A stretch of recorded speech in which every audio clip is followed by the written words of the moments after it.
Yo YouTube, what is the story? Welcome to the Q&A. So a few days ago I put up an Instagram story asking you to send me questions relating to fitness, nutrition, lifestyle, personal questions, and you didn't disappoint. I actually got loads, which I'm delighted about. And yeah, some really interesting ones too that I can't wait to answer. So let's get this Q&A going. Oh, and the chair I'm sitting on is really squeaky, so I apologize in advance if it's really annoying, but the show must go on, so let's do it. Okay, so I have all the questions screenshotted on my phone, so I'm just gonna flick through the photos and answer as I go. So the first question is, which do you prefer to use and why? Dumbbells or barbells? So to be honest, I don't really have a preference. I interchange between the two regularly. So for example, just say I started a workout with the flat bench press, I probably move on to the incline dumbbell press after, and that's because they both have their advantages. So for example, using dumbbells might be better for working on imbalances or working on symmetry between two sides, and using barbells might be better for lifting heavier loads. So you're typically able to lift heavier loads when you're working bilaterally, so using both sides together,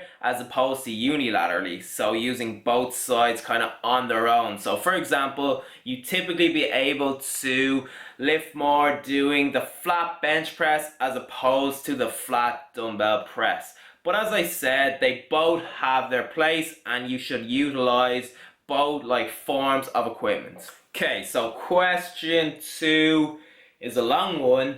Oh yeah, I read this one. I'm gonna split it in two, okay? So the first part of the question is, even if it's against the type of regimen that you'd recommend to someone looking for a 30-day turnaround, who would be the best of the bunch in terms of advice and tips that actually lead to permanent fat loss? The likes of Joe Wicks and Vince Sant with their 90-day programs come to mind. So to be honest, I really don't know much about Joe Wicks' 90-day transformation program, and I don't know who Vince Sant is, so I can't really, give you feedback on that. But I think when this video is live, I will have already announced my own 12-week transformation online program, so I recommend myself. Okay, so the second part of that question is, secondly, tied to that, the insane transformations in 90 days were, bluntly put, fairly fat or chubby people developing lean abs. How attainable for a general person is that? In my opinion, 90 days is a lot of time to achieve your fat loss goals. You can lose a lot of fat in 90 days if you put your mind to it, and it's slightly different to if muscle growth was your primary goal, because 90 days isn't that much time to achieve that much muscle growth. But as I said, fat loss, 90 days, yeah, you can make significant progress. I hope that answers your question. Okay, moving on to the next one. What supplements do you use when cutting, and what is your favorite supplement? So I use the same supplements regardless of whether I'm cutting or bulking. So my current stack is whey protein, creatine monohydrate, omega-3s, vitamin D3 tablets, and citrulline malate. And I suppose my favorite supplement is whey protein, just because it's so handy to hit your protein goals. And I currently have my protein's chocolate brownie flavor. And when you mix that with non-fat yogurt or porridge, it just makes the meal so much better. So yeah, I'm gonna say whey protein is my favorite supplement. Right, moving on. What is your favorite body group to train, and what do you think is the best exercise for bigger lats? So my favorite body group. So I'm currently on a push-pull leg split, and my favorite day has to be push. So on that day I train chest, shoulders and triceps, and I just kind of love everything about it. I love bench pressing and I love the pump that you get on that day, and it's also the best day to take Instagram pictures. So yeah, it's just a good day. And the next part of that question, what do you think is the best exercise for bigger lats? I don't think there is a best exercise for bigger lats, but if you're like trying to focus on growing them, I recommend having like a vertical pulling exercise in your workout. So a lat pull down or a pull up, and a horizontal pulling exercise, so some form of row. And just work on getting better at them over time. So you can do that by increasing the sets that you're doing, increasing the reps that you're doing, or increasing the weight that you're doing. And you'll have bigger lats in no time. Right, moving on to the next one. What's your one go-to food for bulking? I think everyone knows the answer to this question. It has to be pizza. I'm currently eating pizza like maybe 4 times a week. It's usually my last meal of the day. Approximately 700 calories, over 30 grams of protein, and just delicious. Such a solid bulking food. I'd probably be able to fit it in on a cut too, just probably less often. But yeah, I love pizza. Okay, so next one. Were you worried or nervous about starting to put stuff out on Instagram? To be honest, I wasn't really. I remember coming up with the idea, and then within like 3 or 4 weeks, I had put up my first like fitness Instagram post. And within that 3 or 4 weeks, I wasn't even hesitating. I was just like getting a load of posts together. So I had enough to like do me for a month or something like that. I remember like running it by a few friends as well. I ran it by Rachel, and everyone was just like, yeah, go for it, do it, why not? So yeah, I wasn't really that nervous about Instagram, but YouTube was probably a different story. I was kind of worried to start YouTube just because I knew it would be such a big learning curve. I knew that my first few videos would probably be shit as I got used to editing and talking in front of camera and stuff like that. And I think you're kind of letting people into your life a little bit more on YouTube as well. So yeah, Instagram, no. YouTube, a little bit. Okay, so next question. Fresh veg versus frozen veg. To be honest, like fresh is always going to win in terms of taste, in terms of micronutrient density, but you have to think like practically as well. So frozen probably has the upper hand in terms of price. It's usually cheaper, and in terms of storage, so you don't really have to worry about it like going off or anything like that. And that's a big like limiting factor to fresh veg. You have to eat it within a certain amount of time, or it's just a waste of money. So my advice would be, as long as you're eating a lot of veg, then fresh or frozen is fine. Like, go with fresh if you're willing to spend more money and you know you're not too worried that it will go out of date and stuff like that. But if you're on a budget and you don't want to have to worry about your veg, you know, going off, frozen is fine as long as you're getting enough. Right, next one. What age were you when you started lifting? I first stepped foot in a gym when I was like 15 years old. I used to go with my dad's like free passes for his gym. I remember him having loads for some reason.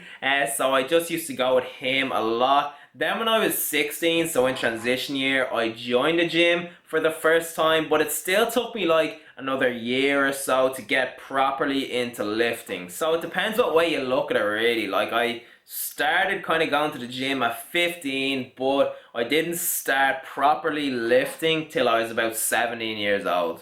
Okay, so next question. What would be worse for you, a quarter pounder chips and a drink from McDonald's, or the local chipper? I suppose it just depends on what your goal is. So if your primary goal is fat loss, then I'd probably say the one with the lesser like amount of calories. So if your local chipper gives you like way more chips in their standard bag of chips than McDonald's do, then I'd probably say McDonald's is the better option. But if your primary goal is fat loss, then you know you'd probably have to make a few smarter choices than getting them meals when you go to these places. Look at my If It Fits Your Macros fast food meal video thing on YouTube for some inspiration. Yeah, I went to McDonald's. I think I got a Chicken Legend barbecue sandwich and it was lovely. So yeah, moving on. What is your aim with social media?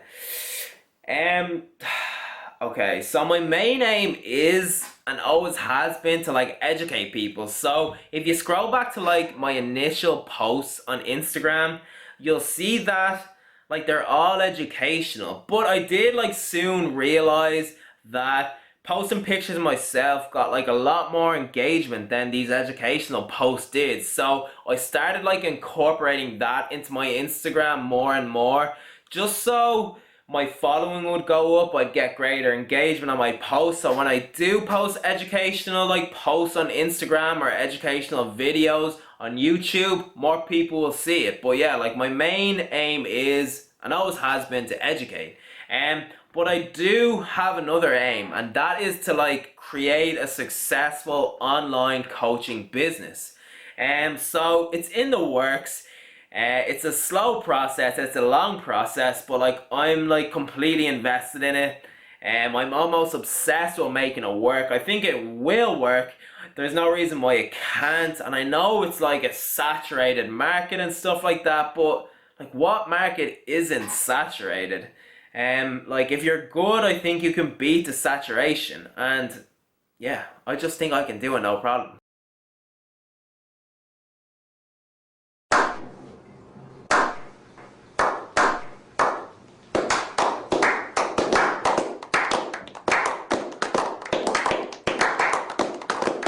So they're probably my two main aims at the moment anyway in terms of social media.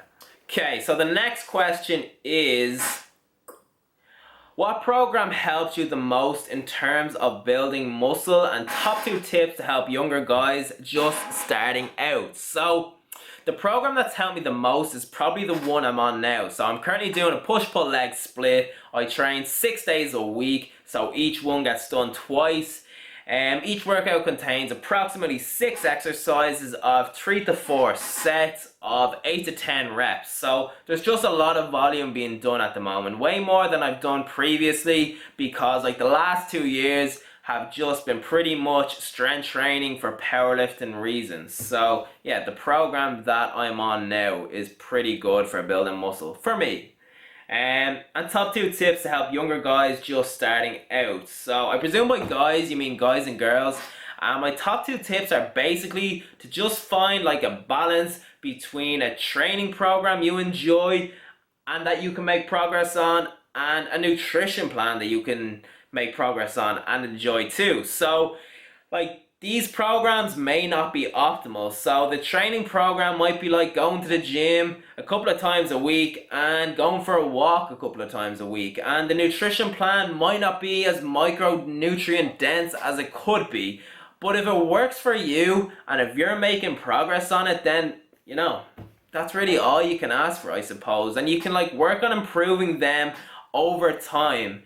But yeah, that is my advice for younger guys and girls just starting out. So next question, how much do you spend on food per week? So let me think. So I do a shop once a week in Lidl, and I usually spend like €30 there, and then I get my meat like once a month, and that's probably another €30 or so. So that's like what, $7.50 a week. So that's $37.50. And then like my protein and other supplements, I get them like every 4 to 6 weeks. So I don't know, let's just say that's another tenner a week. So I spend, I don't know, between 40 and €50 per week on food. And that brings me to the last question, which is, how long do you spend on meal prep per week? So I'm not currently meal prepping at the moment, but when I do meal prep, I like to keep it really simple. So my meals just like usually contain pasta, veg, chicken, and pasta sauce. And if you watch like my recent YouTube video on it, I can make 4 of them meals or even more within the space of 20 minutes. So yeah, it usually just takes me like 20 minutes to meal prep for the week or whatever. And you know, I could maybe get a little bit more creative with it. But to be honest, like, it's a meal that I enjoy. You can eat it hot or cold. It's easy to store. So yeah, it just works perfectly for me. But yeah, 20 minutes. Okay, so that wraps up the Q&A. I hope you enjoyed it. I hope it wasn't boring, because I know some Q&As can be, but I think this one was like kind of short, so that kind of worked to my advantage. So I'll probably be doing another one in the next few weeks, so get your questions ready. But in the meantime, make sure you give this video a big thumbs up, subscribe if you're new, and I will see you in the next one.